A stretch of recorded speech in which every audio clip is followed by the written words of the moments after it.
little over a year and a half now. This is probably like for me the coolest thing ever. I've been a pretty big beer nerd since about the time I turned like 19 or 20 when I was using no fake ID. Thank you very much to get all my alcohol. Just looked so beautiful. They just sold anything to me. But anyway, so I've been working in the beer industry, whether it be like I said, doing sales or at a bar for almost a decade now. And this is pretty much like a dream come true for me to be able to actually rep a local brewery. I born and raised in St. Louis. Beer has always been something that I was definitely fascinated with, just because hometown to one of the biggest brewers in the world. But obviously now the cool thing is for me is being able to work for somebody small, somebody doing something that who my brewmaster also has the passion that I do to be able to produce some really great beers. Cathedral Square has been around for pushing 7 years now. It was like late 2009, early 2007 or 2010. Started off in the old Playboy Club off of Lindell, so hence the lovely basilica in our logo there. You can see it from our front doorstep. Unfortunately, that building was just a little bit too small for us. We moved out of there relatively quickly. Started contract brewing out of Weston, Missouri, which is just outside of Kansas City. Started off pretty small. I mean, most of everything we did was in a bomber size. We didn't do any six-packs to start off with. So it was just kind of awkward, though, having a brewmaster who lived in the St. Louis area and a brewery that was all the way in Kansas City and not really having much control over the product. So eventually, about 3.5 years ago, we moved down to Crown Valley in St. Genevieve, and that is where we're currently contract brewing out of. Meanwhile, the hunt for a building has we found something. We found something and bought something in the Central West End. I've got a 110-year-old church at the intersections of Kings Highway, Washington, and McPherson. It's a big red brick church. We're gonna have a restaurant and a brewery and a bar and a beer garden. And the best part about the whole damn thing is we're gonna have off-street parking. So hopefully, I can't give you a timeline on that, but hopefully we can get you all in there drinking some beers in the house of worship, if you will. So a little bit of history on my brewmaster. One thing, I don't know if you guys know or not, but he's one of the more like senior members in the brewing community around town. He's been doing this for almost 25 years now. I'm not sure how long you all have been fans of craft beer, but he started a little brewery out in Montana called Black Dog Ales. I don't know if anybody remembers that. They made a honey raspberry wheat and then their signature Black Dog Ale. And he did that in the early 90s whenever everything was starting to boom the first time.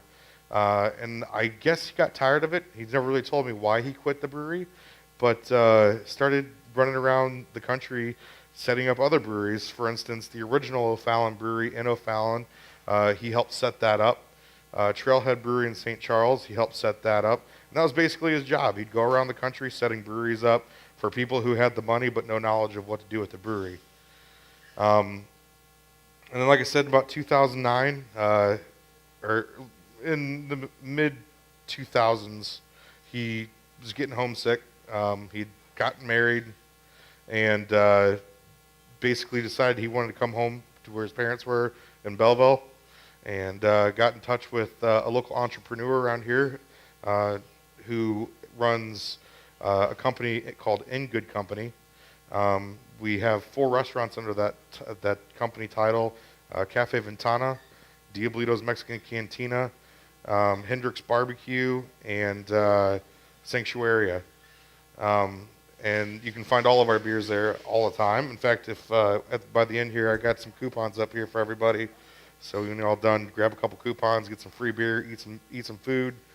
But anyway, so they got together in the like 2009, and the rest is pretty much history. We got the brewery running, and then been working with a bunch of people around the state. I mean, we've done collaborations with everybody from Crown Valley to Second Shift to Schmaltz, who we work with annually. We've got the 5th annual Immaculate collaboration out with them, working on number 6. And just like I said, I'm just kind of waiting for our brewery to come so we can come back to St. Louis. I feel like I'm missing something. Brian Neville, thank you. I totally forgot about that. Brian Neville. Yeah, he would have been proud of me for forgetting his name. It's so if you're heading north on Kings Highway from Lindell, it's probably like 4 blocks north. It starts at McPherson and then ends at Washington. We have the entire city block. Yeah, that's why it's going to be a really massive endeavor. They really tripped us up on a lot of the red tape and stuff, dealing with turning a church into a brewery, because obviously you weren't, unless you're in Belgium, you weren't really meant to brew beer inside of a church. So it was the location, the original location is in an area known historically as Cathedral Square, because of the proximity to the basilica. Anybody else got any? I feel like I'm forgetting stuff.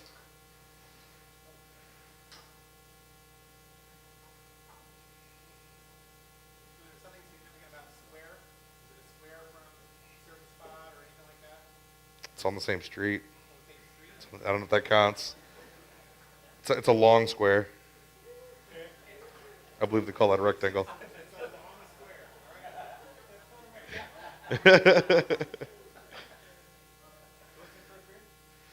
It's,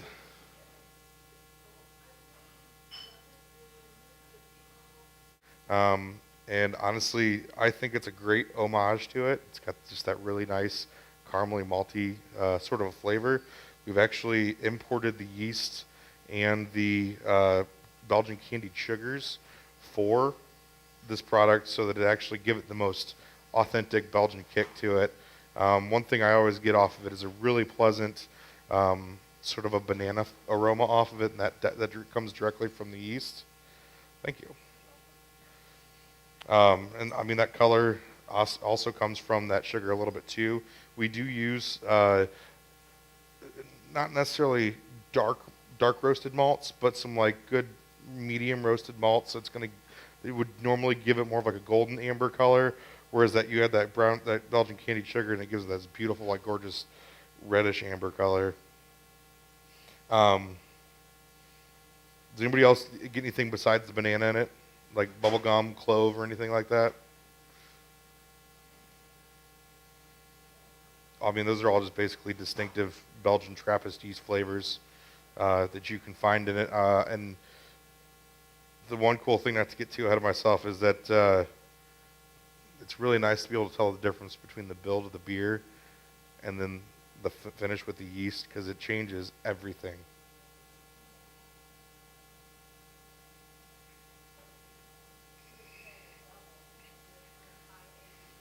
I mean, it's 6.5. It usually it's when you get into the triples and the quads that you start to really beef up your ABV. This one's just nice middle of the road one. 6.5.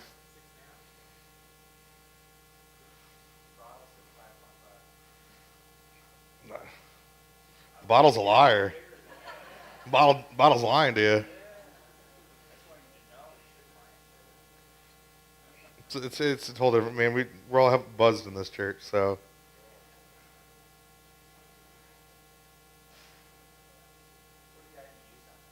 Uh, 35. Yeah, there's only 2 different hop varieties. I believe it's Willamette and oh my God, it's one of the C's. They got them all blended together. We use a bunch of C ones with C's. It's the say what? I think it's Cascade. Very light hopping, you know, just to balance it out.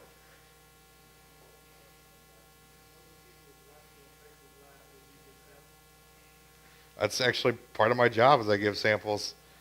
That's what we're doing right now. Yeah, sampling it. Yeah, no, it's pretty much the main gig is, you know, go in and sell to the bars, and you do fun stuff like beer dinners and beer schools, And then the other part of my job is, and honestly, my favorite part of my job, being able to go to the grocery stores, the liquor stores, wherever you go to get your beer, and sit down and talk to you one-on-one while I'm pouring you a beer. It's probably my favorite thing. I love talking to people. I could sit down and talk to you one-on-one all day. You'd probably would be tired of hearing me after a while.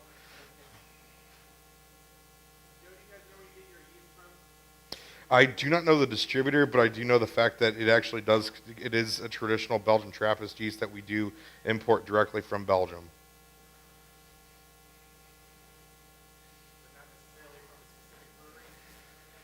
Not that I'm aware of. Not he's never told me anything specifically about what brewery or where it comes from exactly. I just know that it is one of the more traditional styles.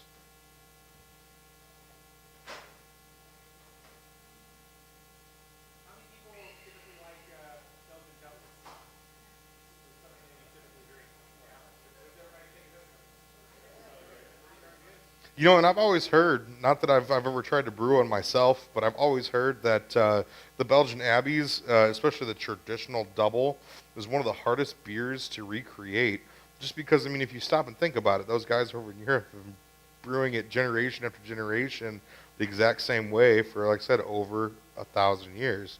And I really do believe that, he nailed it down pat, and I think part of it really has to do with the important ingredients, making sure that you're not using just any old, somebody named it a Belgian Trappist yeast because it has a distinctive banana flavor on the finish of it. It's something that's actually going to be used by the folks who have been doing it for the long haul.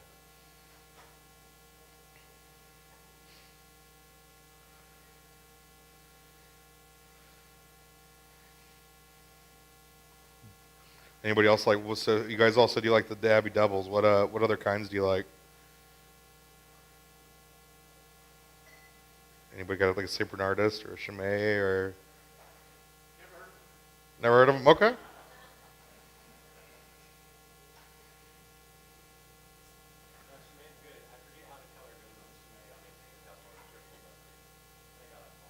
I can't remember either, but it's what you got. Everything. I think one of the coolest things about the owner, who I'm not sure if he really wants me to mention his name or not, so I'm just calling him the owner. He really loves historical buildings. I don't locally amongst like the entrepreneurs around town. He's known as the patron saint of lost cause buildings. He goes through and finds these old red brick buildings and just absolutely renovates them, gives them whole new life, breathes everything into it.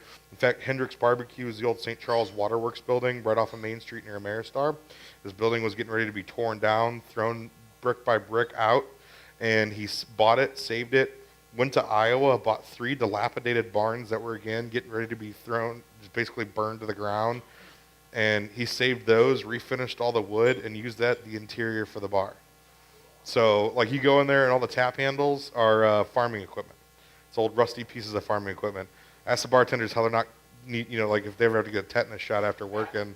Because, it's still, like, rusty, like, blades and stuff like that. So, Sanctuary, yep. So, they have this beautiful outdoor... What is that thing called? Yeah. From France, piece by piece, and recreated the... conservatory. Yeah, so it's really gorgeous. You can go inside of it, and it's glass ceilings and glass walls and all the original architecture directly flown in from France. So really, like I said, everything he does is just absolutely incredibly cool, and he really loves old architecture, which you got to appreciate it, All right, next up we got here is the Hail Mary Belgian style IPA. This is actually probably one of my favorite beers that we make. Next to the Holy Moly. So this is a traditional standard, basically one of your simplest IPA recipes, and then we finish it with the same exact yeast we used here for the Belgian Abbey. In fact, what we'll actually do sometimes, from what I understand, not that I'm constantly brewing the beer in the brewery, but from what I've understood is that we'll take a batch straight off of yeast straight off the Abbey after brewing a batch of this and throw it straight into the Hail Mary, and which I think is really cool because, again, like I was saying earlier, one of the things is like That Trappist yeast obviously has very distinctive flavors in it, very distinctive notes in it. You change the body of the beer from your malty varietal to a hoppy varietal, completely changes the after effect of the yeast. Goes from that banana creamy flavor to, I usually get a lemon peel, sort of a clove kick out of it. We did step it up in ABV. This is a 7%er, but here's the real kicker: is for all you IPA, non-IPA fans, if there are any that exist in this room, I don't know. This is actually one that kind of comes in and sneaks up and grabs you because it's 70 IBUs, but I guarantee you're not going to taste it in there. 70. 7%, 70 IBUs, trying to hit that holy 7.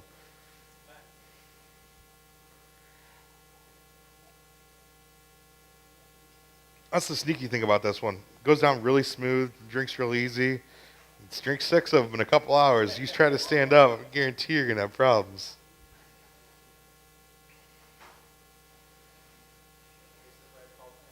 Hail Mary.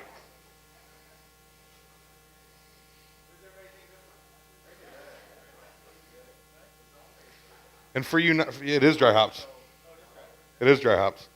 I'm not sure the quantity of hopping on the dry hopping, but it is run through a dry hopping system. And I get a lot less of the bitterness that, like on a 70 IBU IPA, would normally kick you in the back of the throat and make you want to wash your mouth out after a couple of them. I don't get that as much. You get more of that straight up, like you said, herbally notes from it, and then with that finish from the yeast with that distinctive clove kick. I mean, yeah. That's why it's one of my favorites. I could sit down and drink a few of them. Wandering around St. Louis or Columbia or any of the surrounding areas around here where I do a lot of demos, you can sit down and talk to somebody and they'd be like, "Oh yeah, we're the Catholic Brewery of St. Louis." "Oh my God, I'm Catholic." "Really?"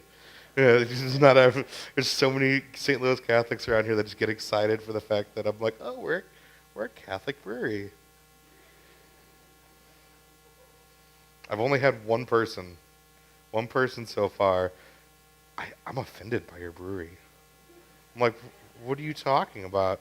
The name Hail Mary, that's just offensive to our mother, or our Lord's mother." And I'm like,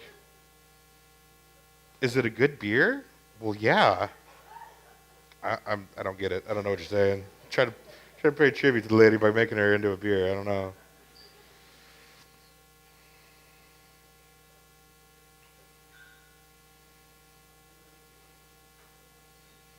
I'm drooling. This is absolutely my favorite beer that we make all year round coming around here.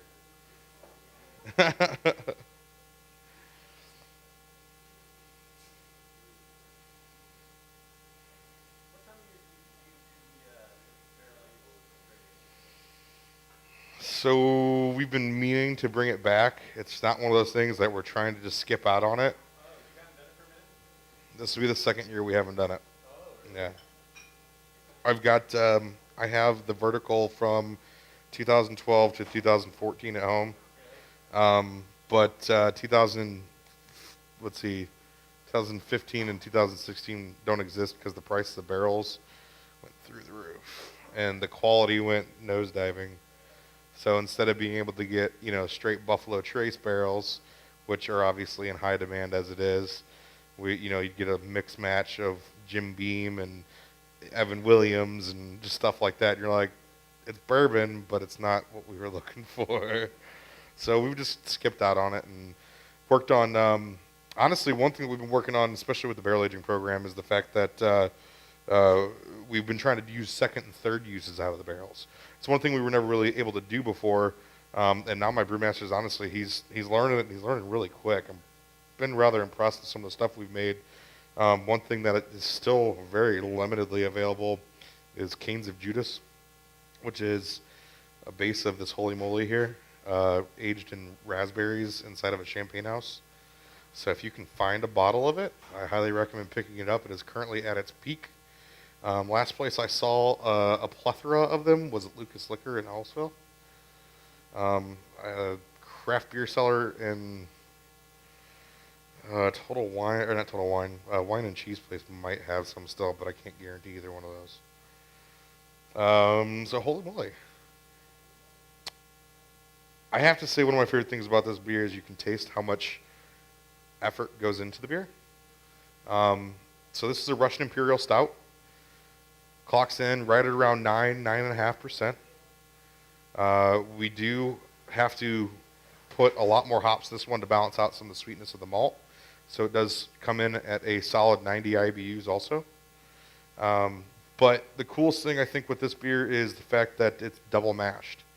So what he'll do is he'll fill the grains up all the way up to the top, run the sparge through it, fill the kettle up halfway, dump the grains, throw a new set of grains in, run the rest of it through, fill the kettle up the rest of the way, thus ensuring the most concentrated grain sugar water ratio as possible without adding a bunch of stuff at the end.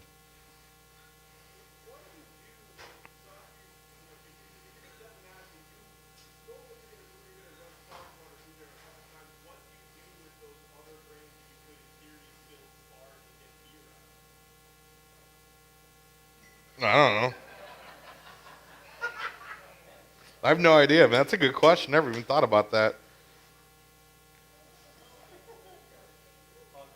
Well, I know that. Well, Crown Valley, first of all, has a bison farm, so a lot of the bison eat a lot of the spent grains. Now, the stuff you're right, because you could run continuously through it. I'm not 100% sure on that. I guess the bison get a really good dose of some roasty, toasty grain, man.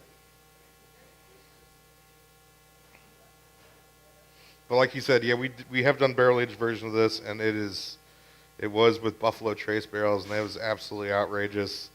If you ever see a bottle of that on the shelves, grab it and run like there's no tomorrow, because it's been 6 months since I've seen the last bottle, and I've been places store bottles in weird stash spots all the time, so you never know when one might just kind of pop up. But yeah, it's definitely worth the grab.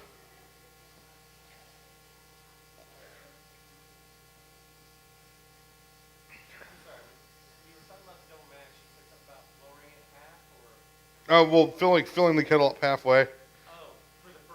Yeah, for the first run, and then with the new grains, filling it up the rest of the way.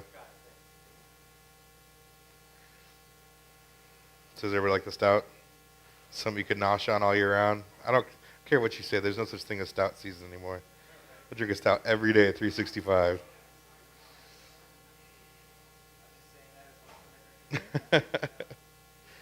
Does it taste like Guinness? I get that all the time.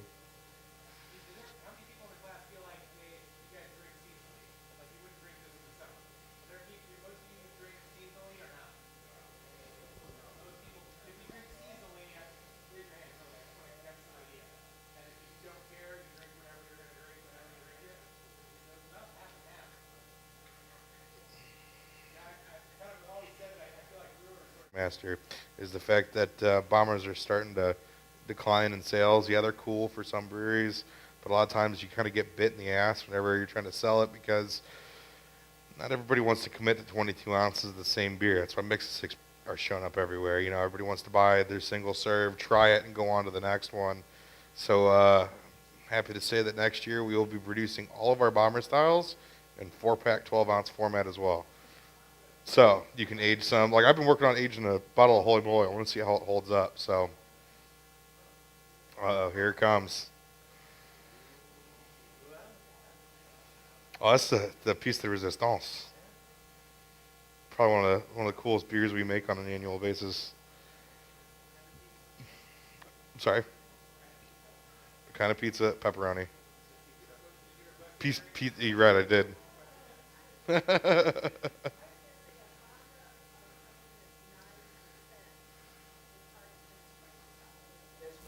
Like, if you can tell by what they drink already, you can kind of take it and use it to your advantage to be able to sell them on a different beer. And especially the local aspect helps out a lot around here. I mean, the fact that you say, "Oh, we're a St. Louis brewery," oh, okay, you know, that'll actually draw people back to me. Sometimes they'll be like, "No, I don't want any," but we're local. Oh, okay, you know, I'll drink a local beer. There we go. Every time.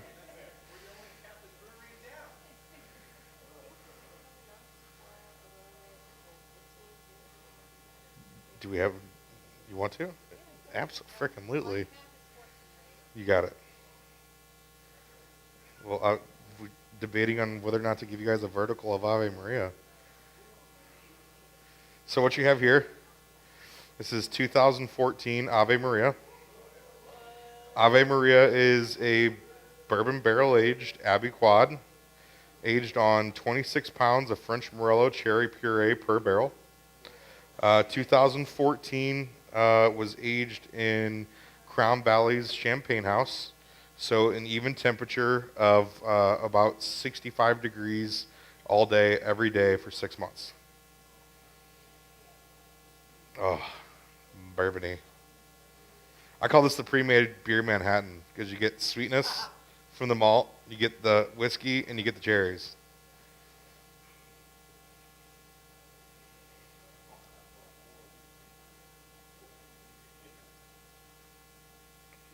So there should be, I believe, 3 different years of Ave Maria going around as far as I know.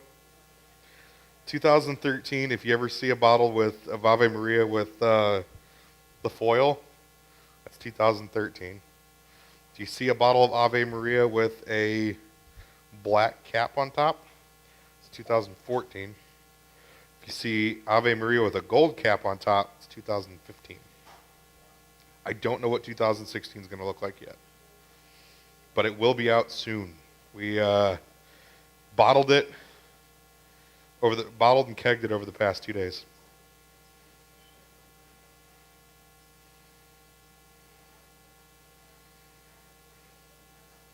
So anybody get anything besides like a bourbon cherry flavor? Deliciousness. That should be. Nah. Belgian Abbey quad, aged in Elijah Craig barrels, with 26 to 27 pounds of French Merlot cherries per barrel, aged inside Crown Valley Champagne House. Oh, ABV is between 10 and 11. It's not an exact measurement on it, just from what I know. I always like to say it's 11, just so it's extra beefy.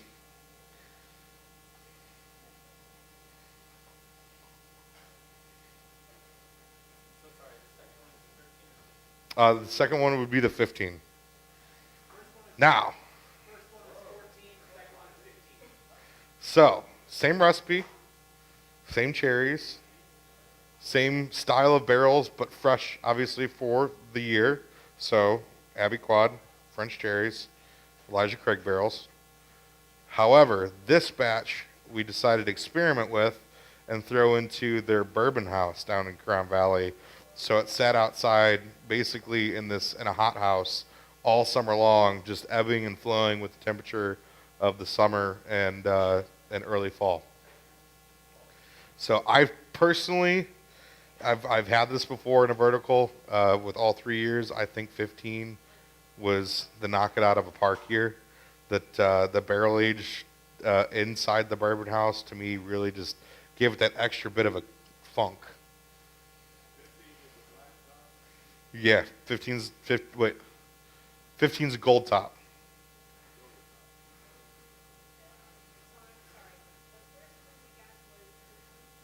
They went 14, 15.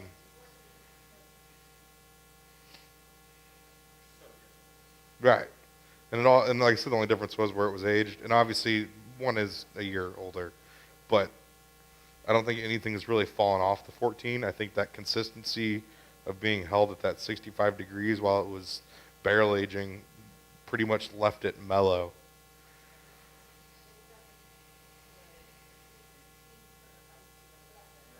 It's got that extra whiskey kick to it, and that I think that's got everything to do with the fact that whenever obviously the way that the whiskey ages and turns its color is by breathing in and out of the wood. I think being out with the whiskey and in the whiskey house helped that out a lot, extracting as much of that bourbon as we possibly could. So, I think it's close to the Abbey double. Maybe a little extra beef behind it. I think it's between like 35 and 45. It's really not hoppy at all. I mean, it was there strictly for balance. Actually, fun little fact is I actually got to put the 2015 in the barrels. So that was fun. Except don't wear khaki shorts when you're messing with whiskey barrels because it permanently stains them. Learned that one the hard way. I'm gonna go to work in my brand new shorts, show off to the new boss. Hey, go fill up those barrels over there. Come back later, I'm drenched in beer and got rust stains all over me. That was an interesting drive home. As we sit here, there's a 6-barrel of the Ave Maria 15 headed into our cooler being hooked up, like literally right now. So if y'all want some pours of that. Yeah, so that will be available at the class. Probably not going to last long, because I think it's the last one as far as I know, right? I think there's one more, but I think if I touch that barrel, I might get my hand chopped off. I was able to steal 2 out of 3 of the remaining 6 holes of Ave Maria 2015 for events, and every time I use one, I can literally hear the groan over the phone that means I'm gonna kill you. Raffle prize, by the way. Is I have a really good friend. His name is Jeff. Jeff and I are beer buddies and beard buddies. He works for a lovely company out of New York called Schmaltz Brewing Company. Okay, so they make a beer every year called Funky Jubilation. So every year we get together and make a beer together, and this will be the 5th year that we've done it so far. But this is number 3. This is Saint Jubilation, so it's a Belgian rye sour aged in Funky Jubilation barrels. And it is 2 years old. So it is already cellared for you. I mean, obviously, if you need to, you can sit on it for another couple of years. But Immaculate Collaboration on number 3, otherwise known as Saint Jubilation, is going to be one of our raffle prizes tonight. And FYI, if you guys are interested in a bottle of